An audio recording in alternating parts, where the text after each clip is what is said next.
special thanks to our panelist, Lexi Schultz, who's from AGU. She's our Public Affairs Director. Maeve Boland is from AGI, and she's the Director of Geoscience Policy.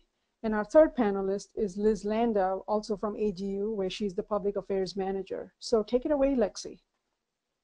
Great. Hi, everybody. Thank you so much for joining.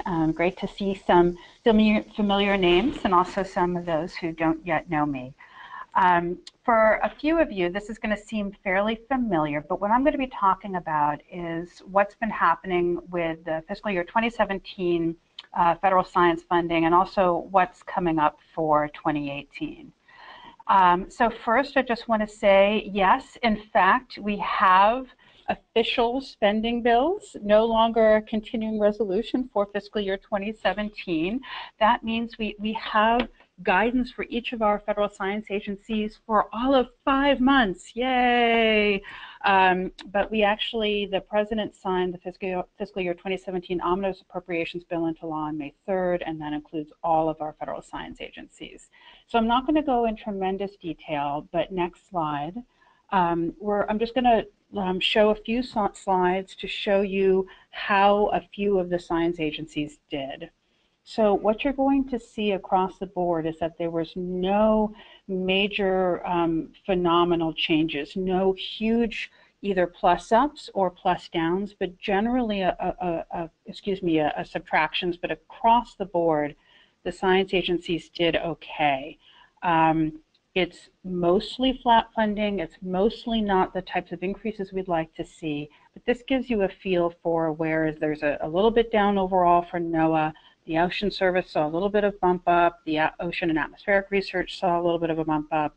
And Nestis went down, but in line with what we were expecting. Next slide.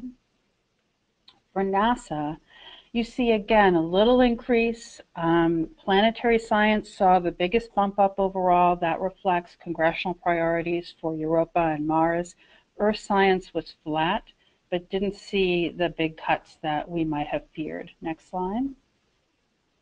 For USGS, again, looking at small increases. This was actually a little bit higher of an increase than we had seen from the previous year up to 2016. Climate and land use saw a little bit of a bump up, but this is actually a expected and a positive development, since this is where the Landsat 9 satellite is actually funded, is in this line item. Next slide. For NSF, really truly flat. Equipment and facilities saw a tiny bump up. This isn't as much as we'd like to see with the need for some of the icebreakers and other major equipment, but at least it was a little bit of a bump up. Next slide. DOE, the real story in this picture is that ARPA-E, for those who care about that program, was one where we had been actually hearing of some real interest in cutting this. And so the fact that Congress actually gave this some increase is a real positive development for this program. And next slide. For EPA, this is the only agency where we saw a real cut in science and technology funding, but 3% is extremely positive when you compare it against some of the rhetoric that we've seen about EPA in recent months. And I'll talk a little bit about that as we go into what we can expect for FY18. Next slide. So here's where we are for fiscal year 2018. In the middle of March, the President released the so-called skinny budget. It was called the skinny budget because it was a proposal of a request that really was very, very top line. Not even all of the agencies were enumerated, much less some of the sub-programs. We are expecting the President to release a more robust budget request May 22nd, and that week some of the agencies will be rolling out separately. We've already seen that the NSF is holding a presentation on May 23rd, for example. So we expect to see his priorities listed out in much more detail then. What we know from the skinny budget is that we are likely to see a lot of very scary looking cuts to federal science agencies in that budget. But fortunately, Congress has more or less indicated that that level of cut is likely dead on arrival. Already, the appropriations committees and subcommittees in both the House and the Senate have been requesting testimony, resubmitted testimony. I'm sure AGI is, many of the science societies have. And they're going to start to be holding hearings and releasing their own versions of the spending bills in both the House and the Senate through the summer. And there are 12 spending bills, so just keep that in mind. Some of the key ones for the Earth and Space Sciences are the Commerce Justice Science Bill, the Interior Bill, which also funds EPA, and the Energy and Water Bill. Through the summer and fall, they're going to be holding votes on those bills and sending them on to the full House and Senate, which will also hold votes on some individual bills. But they only have until October 1st for fiscal year 2018 to start. And almost no one we've talked to expects there to be votes on all of the 12 spending bills that would go through both House and Senate, reconciled and sent to the President by that time. And so we're very, very likely to see ongoing continuing resolutions through the fall, perhaps even into next year. And we could very well end up either with a full year continuing resolution or another omnibus appropriations bill. Next slide. So this gives you a sense of what was in the President's proposed skinny budget. As I mentioned, he already signaled some pretty scary cuts to some of the agencies. This gives you just a flavor. But again, remember that this is not law.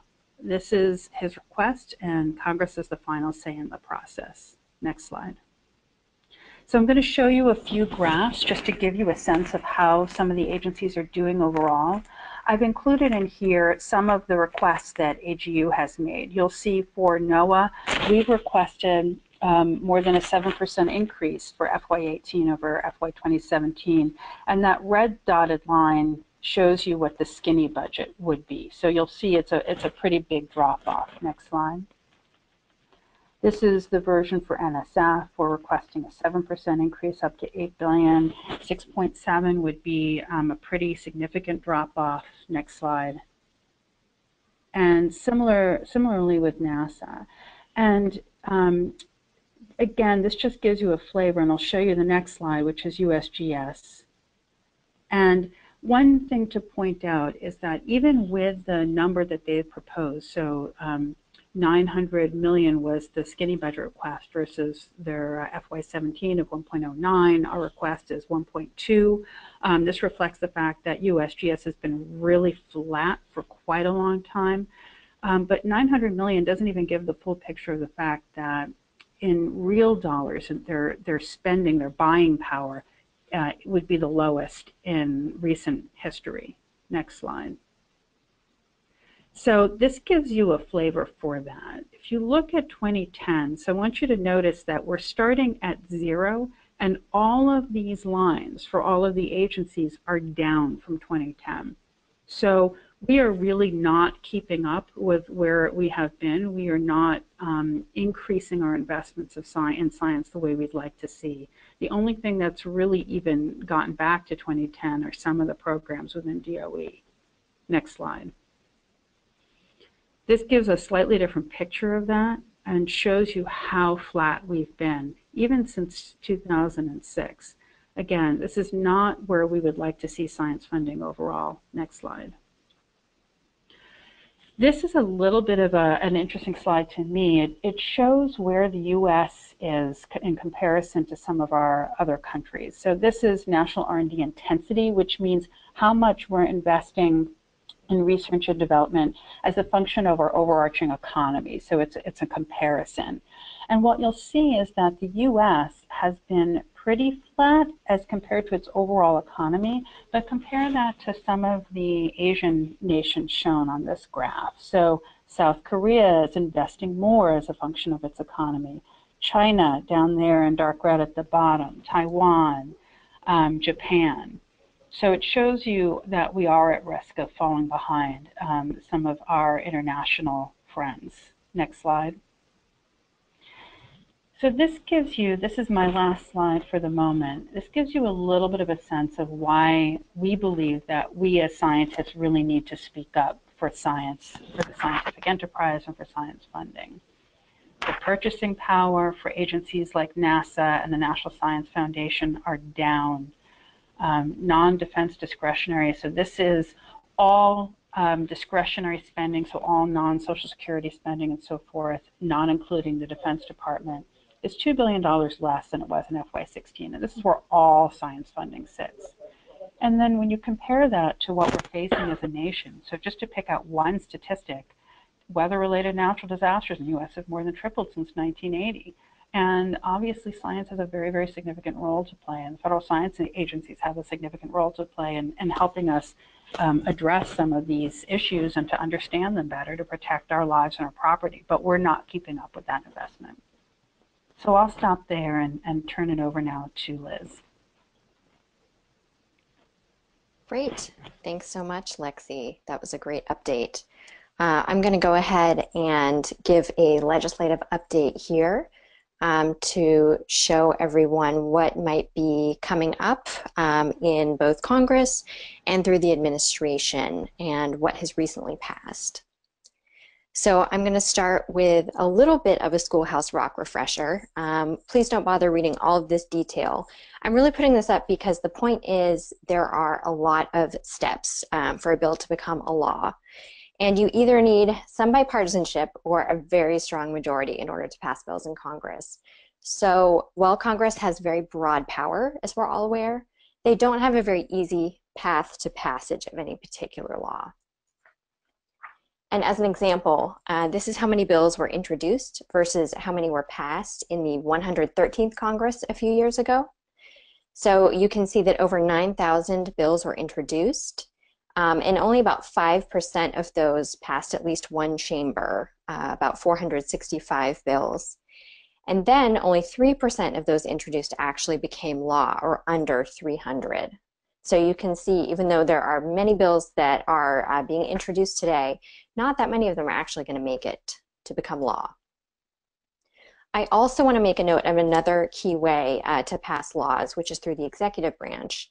And the president's path is much more direct, but it's also much more limited, as you can see here.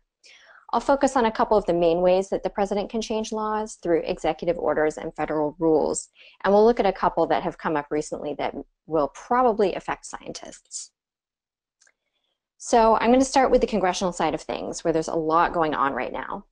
I tried to focus on the most relevant bills, and I won't go into a ton of detail for each of the bills because we just don't have time for that. But after all the presentations, we have time for questions, so we're happy to answer any questions people have about specific bills at that point. So let's start by talking about some things that have actually passed so far in the 115th Congress. These have gone through all the steps that were listed on that congressional procedure slide that I showed, and now are the law of the land. The first one, the Inspire Women Act, directs NASA to conduct programs that encourage women and girls to pursue STEM education and careers. And that became law in February.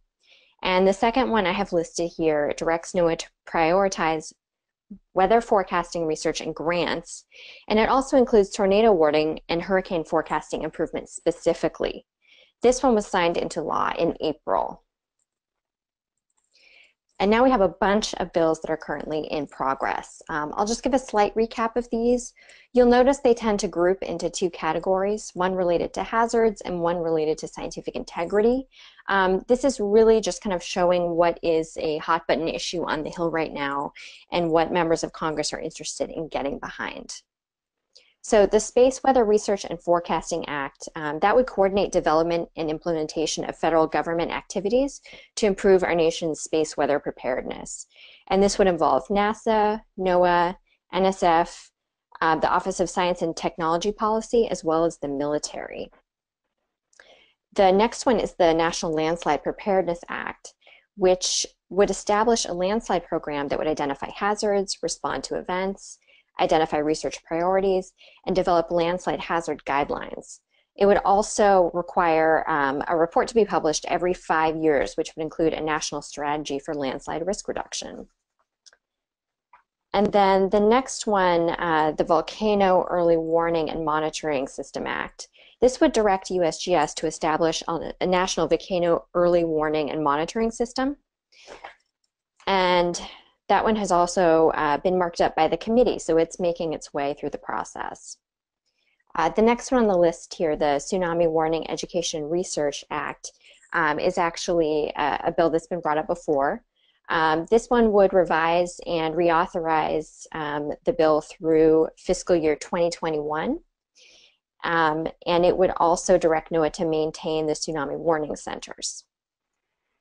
Now, jumping over to the next section of scientific integrity, we have a couple different types of bills here. So the first one on the list, the Honest Act for short, this is similar to the previous bill that was called the Secret Science Act. Some of you may be familiar with that. This would prohibit the EPA from proposing or disseminating regulations or assessments based upon science that is not transparent or reproducible. However, it's somewhat concerning because it doesn't indicate who determines the standard for the best available science, and requirements for the use of things like the best available science and reproducible science really don't have uniform applications across all disciplines. And then there are studies such as those done when the BP oil spill happened that really aren't reproducible. There's also potential that it could impose additional costs to share and archive additional information. So there are definitely some concerns with that particular bill. The next one on the list, the Open Government Data Act, requires that when practicable government data used must be made publicly available in an electronic format. There's potential for lots of scientific opportunity here, but also questions about the details, such as when it is considered practicable to make data open. And then lastly on this list, we have the Preserving Data in Government Act, which would better ensure that electronic government data is available to the public for longer. So those are a few that have all been introduced in this Congress already and are in various stages of the process. Now, if we look into our crystal ball, there are a few things that we are aware of that will likely come up this Congress, but have not yet been introduced. The first one on the list here is the Prepare Act for short. And this one would use recommendations listed in the Government Accountability Office's high-risk report and create an interagency council on extreme weather resilience, preparedness, and risk management. This council would establish priorities for increasing resilience to extreme weather events, coordinating among federal agencies, and supporting local efforts to increase resilience. The second one here, which is affectionately called NEHRP, the National Earthquake Hazards Reduction Program, would establish a committee to oversee planning and coordination of the National Earthquake Hazards Reduction Program and also the National Windstorm Impact Reduction Program. So it includes roles around natural hazards reduction for some federal agencies, including making USGS responsible for providing real-time earthquake information, and NSF would be responsible for funding basic research on the subject. So this is, there was a spin-off of this bill, the National Windstorm Impact Reauthorization Act of 2015, which became law a couple years ago. This one has not been introduced yet, but we've heard it may be introduced soon if they get over the sticking points of the amount to be authorized. The third item I have on our crystal ball list is the flood insurance reauthorization. We've heard rumors that some bill will be coming up later this summer and that there is potential for increased funding in the authorization bill. We've also heard it's likely that there'll be some language regarding LIDAR in this bill, but we don't have any specific language yet. And then the last item I have on here that we expect that we'll see sometime this Congress is the Federal Funding Accountability for Sexual Harassers Act. This was introduced last Congress, and we expect it will be likely to be introduced again.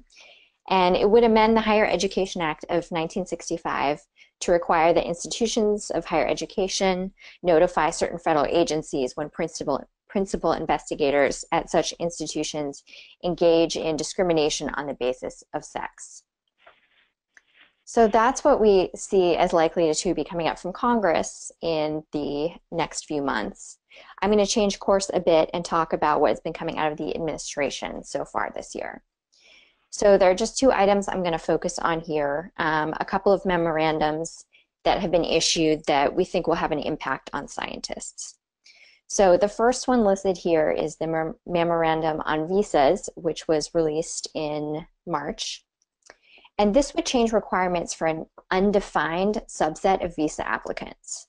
For that subset, which I'll mention again, they have not defined who this would be, it would change their requirements for their visas so that they would have to provide 15 years of employment, address, and travel history instead of the normal 5 years.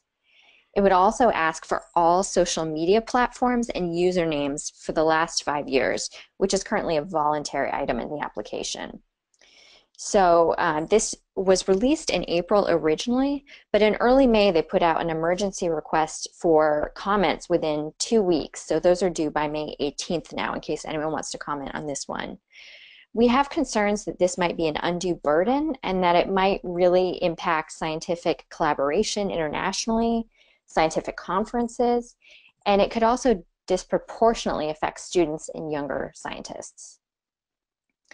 The last item I'm going to touch on here is the OMB memo regarding employment agencies. This is new and somewhat concerning, although we're not certain how this will turn out, because the budget cuts at the agencies hopefully won't be quite as severe as the president's budget had first insinuated. The OMB memo would require that 2 reports are due to the Office of Management and Budget from federal agencies, including the scientific research agencies. These would essentially lay out plans to, quote, maximize employee performance, including information on how to make long-term workforce reductions.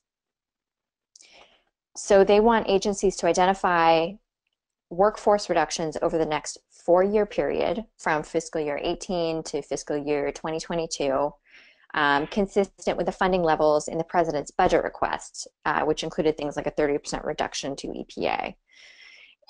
Comments are due June 12th for this one, if anyone is interested in commenting. And with the president's upcoming fiscal year 19 budget, OMB is also going to include a government-wide reform plan that will include input from the agency reform plans as well as any public input. So that's the end of my section. I know we're holding questions till the end, so I'll let Maeve take over from here.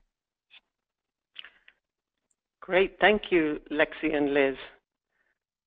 And so I'm Maeve Boland, and I'll be trying to convey a couple of things that you can do about this. And I will be stressing the fact that science policy and policy that affects science, it's the intersection of science and society, and most policymakers are far more interested in the societal value of what you're doing rather than the scientific value of what you're doing. So that will be a theme through what I'm saying. Next slide.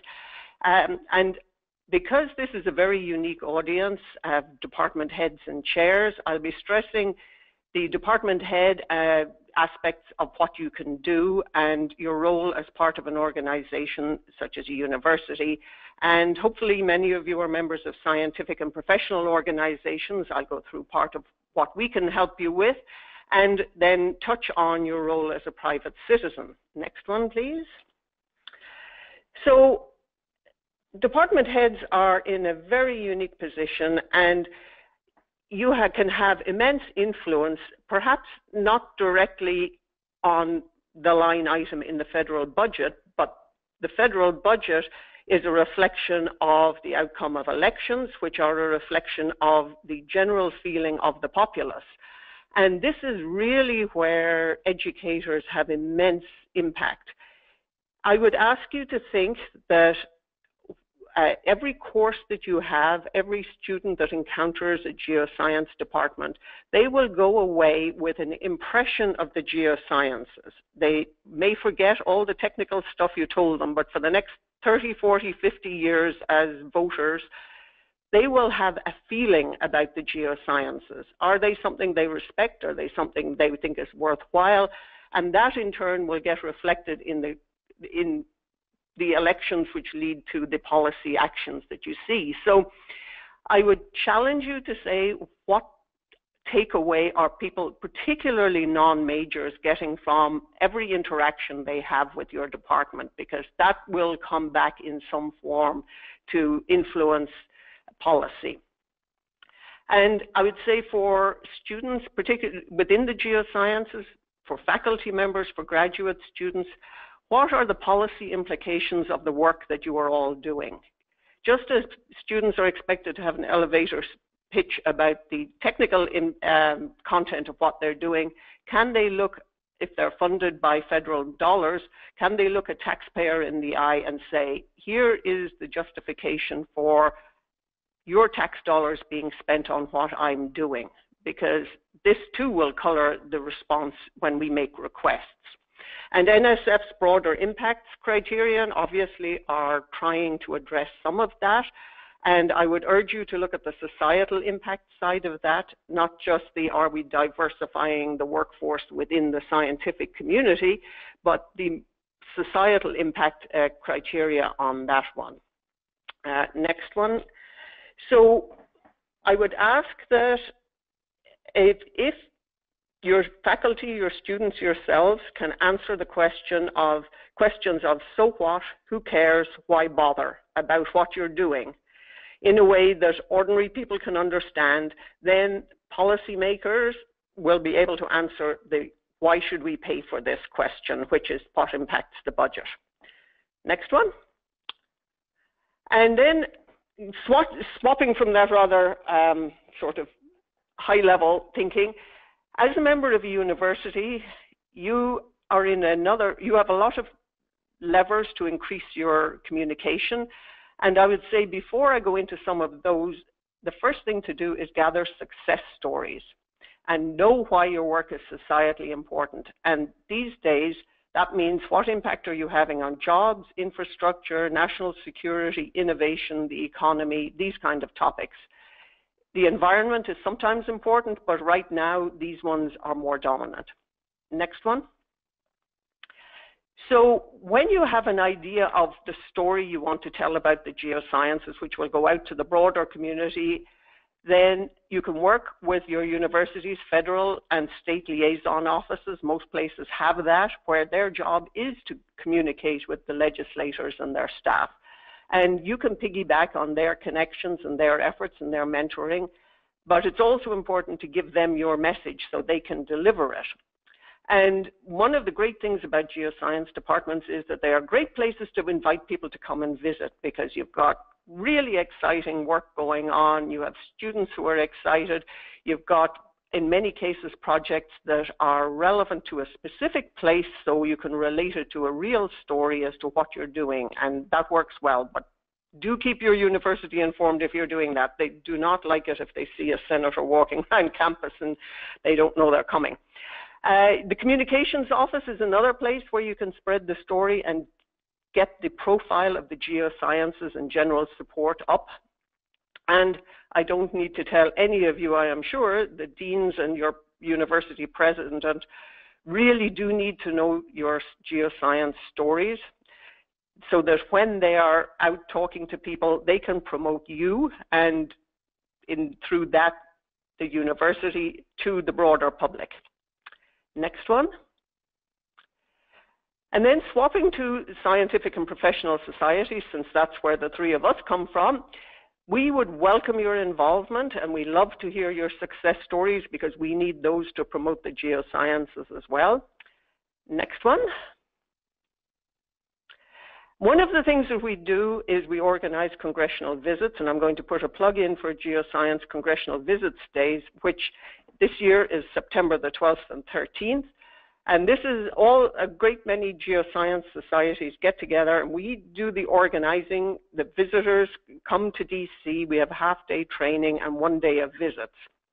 And we make the appointments. We group you into state-based groups, and then we escort you around. We help you develop a message. It's a really good way of getting your toe in the water if you want to just get the feel for how to do visits and how to do messaging and that kind of thing. And as well as that, if mid-September doesn't work for you, many societies have their own fly-ins and visits days, so you can find them on their websites. And if you happen to be coming to DC, we can work with you to set up visits as well, or help you if you want to set up visits in your district. Next one. We also have training and resources available. We have, all the societies have a range of leave behind materials, of messaging, of position statements, so you can go and say, GSA or AGU or whatever society has, as a group, endorsed this policy position, and I'm here to add my voice to it. Next one. And there are also on the web, AGU have a series of webinars that will be really helpful explaining what the background information is and how to do things. Most societies have templates of how to write a letter, how to do visits with legislators, how to organize your messaging, all that. At AGI, we have a monthly news update that's a summary of everything at the federal level that's going on with a geoscience component, and you're welcome to sign up for that. And please contact the staff. We are here to help. Next one. And as a private citizen, you obviously have great freedom and a lot of power. And particularly, I would urge everyone to vote. It seems so simple and so obvious, but that as we learn every 2, 4, and 6 years, elections have consequences. And voting is the most direct way to get involved in all this. So I urge you, but if you urge everyone else to vote, that can have an impact. And after that, it's voicing your opinion to members of Congress, to state legislators, to their staff, to the administration, to agency offices. You can do this at the federal level. You can come to DC, but you can also visit people in their state and district offices. You can write letters and emails. Email the letters as attachments, but personal letters have a lot of impact. They all get read, they all get counted, and they do get fed into the decision-making of the members. And again, the scientific societies, many of them have guidelines and can help you if you need any help with that, how to phrase that. There are lots of group events and petitions going around, more so lately with the March for Science, Climate Days, marches, all sorts of things. If you are comfortable, that's a way, again, of amplifying a voice and getting the message out. And there are many guides to grassroots advocacy available online. So apart from just the resources that the societies provide, there's lots of people eager to tell you how to promote usually their viewpoint, but you can substitute your viewpoint for it along the way. And the one request I would have is that if you are going to be meeting with anyone, that you have a very specific action that you would like them to take. So you can go in, meet them, say, here's why this is important, preferably why it's important to your district or to your state. And here is one thing I would like you to do. I would like you to support, for instance, $1.4 billion for NSF Geo Directorate, rather than saying, please support the Geosciences, which is too vague and too indeterminate. They have to do too much work to figure out how do they support the Geosciences. If you say, well, this is one line item I'm really concerned about, or please vote against this bill, or here's how the visa issue is impacting my department, I would like you to do the following. Then the person you're speaking with can make a decision for or against, but whether they agree with you or not, you will at least have raised their awareness of you and your issues, and going forwards, you build on that relationship. Next one. So my takeaway message is that influencing federal policy is more than just federal lobbying about line items. That's really important, and on specific issues, it can have a really significant impact, but that unique group of heads and chairs have this enormous capacity to influence the broader sphere in which we work, and that really is, because of your uniqueness, something I would urge you to do. Next one, and skip that, next one. And I would just leave you with a couple of website addresses, just a sampling of what some of the geoscience societies have. There are many more. And with that, I think we're all happy to take any questions that you may have. Great. Thank you so much to each of our three speakers, Lexi, Liz, and Maeve. We really appreciate all of the wonderful information you just discussed with us. We have had several questions come in from the audience, so I will be discussing or facilitating the discussion portion now. Our first question is about students in the department, and I think this can go to anyone. The person asks, I have many students in my department who are not interested in pursuing PhDs. So what types of experiences and things can they engage with to be more involved in the science policy world? Who would like to take that one? Sure, I'll jump in. This is Liz. Thanks, Liz.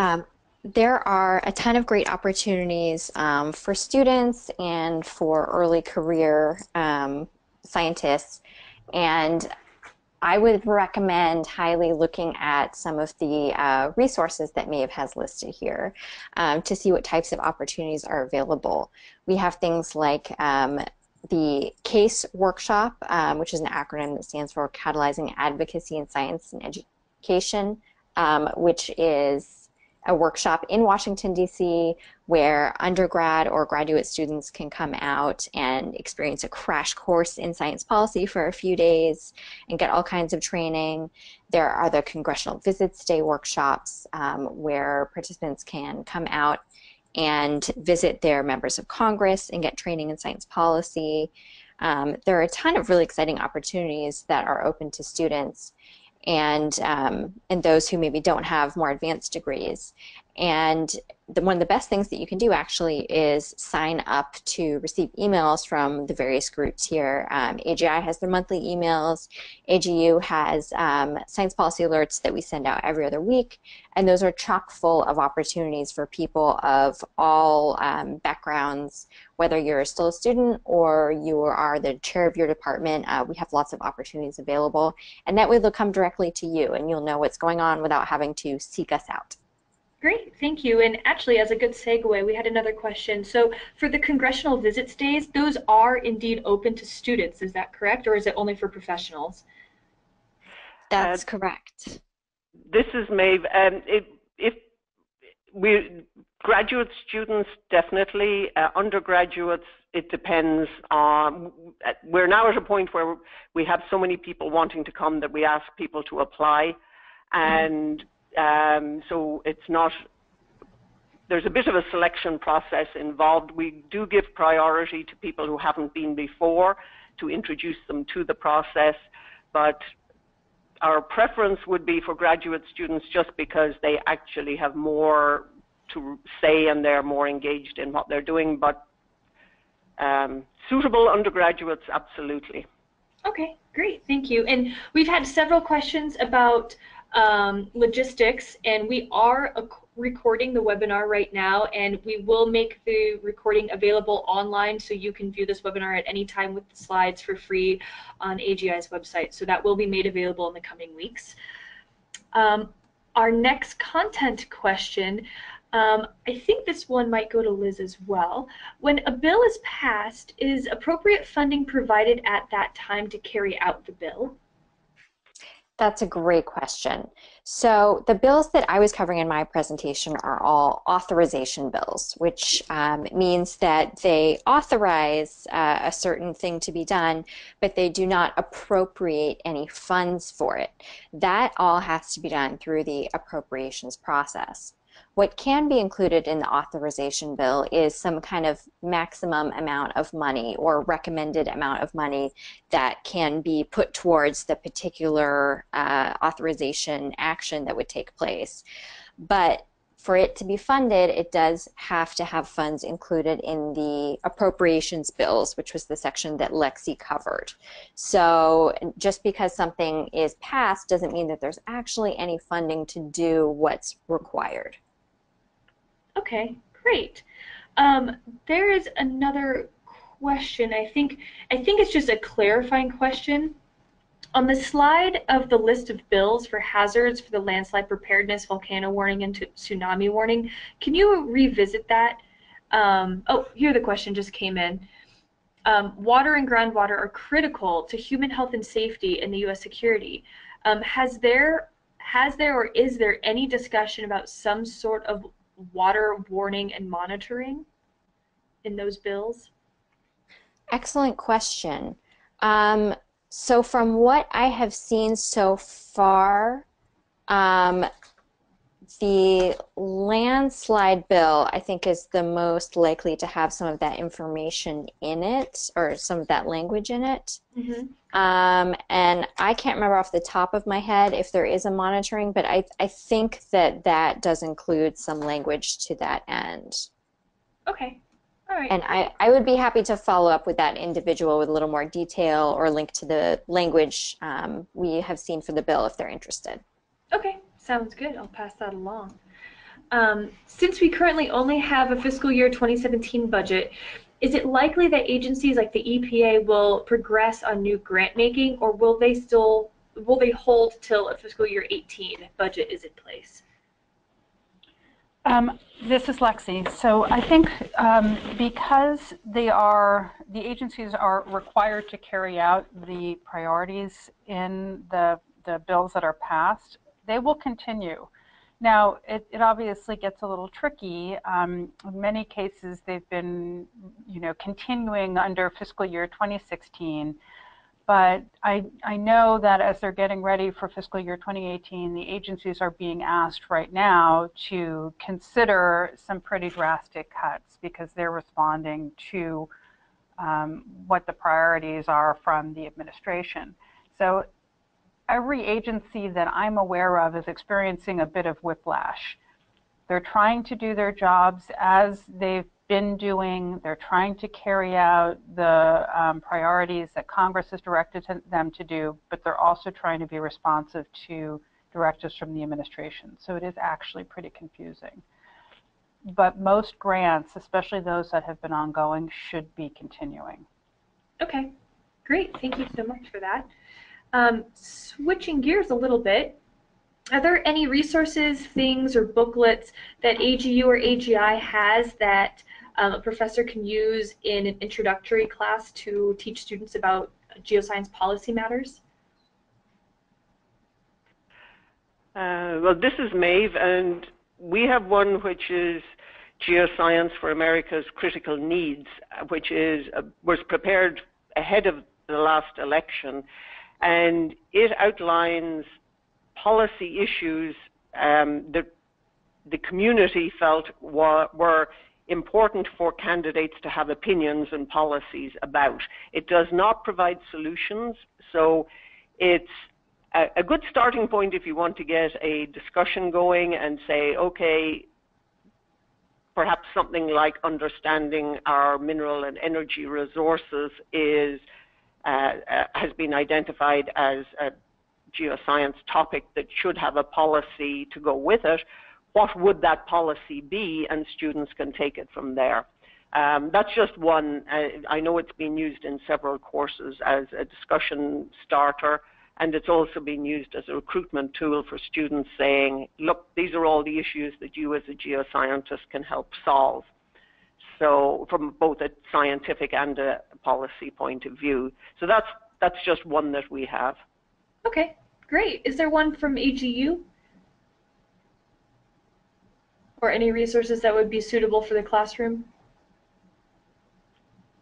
Another thing, if you don't mind, this is Maeve again, is that we have our Critical Issues website and program, which is providing decision-relevant information for state and local decision makers as the primary audience, but it's got a lot of background material in relatively plain language of how geoscience intersects with society, and it's got a growing number of case studies and fact sheets there that might be the starting point for some projects or discussions as well. And as well, I'll put in a plug since I have a chance here. If any of you or any of your faculty members or researchers have topics that they've done work on that would make a good case study, we would be very happy to work with them to develop a one-page fact sheet flyer that we can put on our website and distribute to our pretty big audience of decision makers. And I think it would be a good way of actually meeting some of the broader impact criteria as well. But that's just a way of showing the relevance of what you're doing. Great. At getting it to a new audience beyond the geosciences. Yeah, absolutely. And in fact, we just had a comment come in. NAGT, the Integrate project, has a website that contains a large number of, like about 2 to 3 modules that are available online that deal with a range of issues such as sustainability and environmental justice and resiliency, etc. And so that may be another resources for people. It's supposed to be 2 to 3 week modules. So they have several 2 to 3 week modules available online at NAGT's Integrate website. Great. This is Liz. Oh, go ahead. Oh. Go ahead, Liz. Thanks, Lexi. I was just going to say those NAGT modules are fantastic. I also recommend looking at the position statements of AGU for materials that could be used in teaching science policy to students. Those focus on what our positions are for various aspects of science policy, and they're a great way to have a discussion around what is science policy and how does science relate to policy and how can scientists provide input to the policy process. Great. And I think Lexi had another comment. Oh, I was just going to add, I mean, for AGU, our materials are less geared for the classroom, except I would say that we have a lot of information on the website that's up on the screen right now that is very focused on helping scientists communicate with audiences of all kinds. So certainly policymakers, but the general public, the media, and especially as students and others are looking to communicate their research, it's a really great idea to take a look at how you can make that relevant in a societal context from the very beginning. It's very important to helping make the case for the sciences, for all of the policies we've been talking about, and for any professor or department that is interested or is amenable to including that. They are pretty good resources. We've compiled not just our own material, but some of the best research on what makes for effective communication. So just a little plug there as well. Great, thank you. Are there any other questions from the audience? We've had a little bit of a slowdown of questions, but we still have several minutes until the end of the webinar, and so we welcome any other questions. Again, you can either type your questions into the chat box or you can press the raise your hand icon, and I have the power to unmute you and you can directly speak with our presenters today. All right, we have one coming in. So this question asks, do state offices know about how many federal grants have been awarded for all institutions of higher education within their state? And if they do know that, what do they do with that information?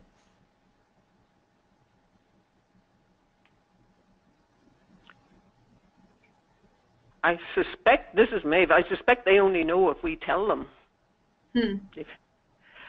Because agencies are very siloed, and you could figure out, NSF tell you how many grants they make, and you may be able to find what NASA and NOAA and DOE and give to states, but you have to really hunt around to find a lot of that information.